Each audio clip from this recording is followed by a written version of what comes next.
Shiva news चॅनलमध्ये आपल्या सर्वांचे सहर्ष स्वागत। चला तर पाहूया आजच्या काही घडामोडी। अपघातात कोगनोळीजवळ कोल्हापूरचे पती पत्नी ठार, थांबलेल्या कंटेनरला कारची धडक, बालिका गंभीर जखमी। पुणे बंगळुरू राष्ट्रीय महामार्गावर कोगनोळीजवळ भरधाव कारने रस्त्याच्या बाजूला उभ्या असलेल्या कंटेनर ट्रकला पाठीमागून धडक दिल्याने झालेल्या अपघातात कोल्हापूर येथील पती पत्नी ठार झाले, तर 1 वर्षाची बालिका गंभीर जखमी झाली।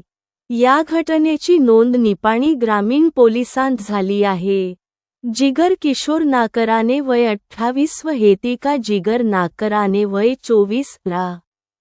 कोल्हापूर अशी मृत पती पत्नीची नावे असून वृष्टी वय 1 वर्ष असे गंभीर बालिकेचे नाव असून तिच्यावर कोल्हापूर येथील खासगी रुग्णालयात उपचार सुरू आहेत।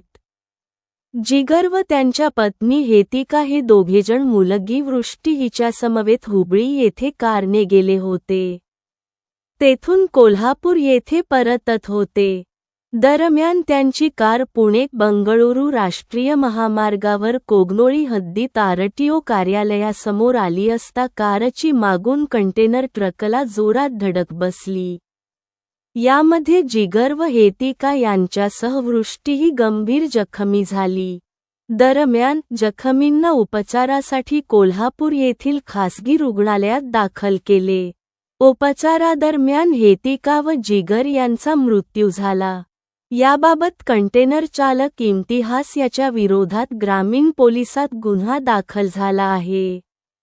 शिवा न्यूजसाठी शिवानंद वसेदार।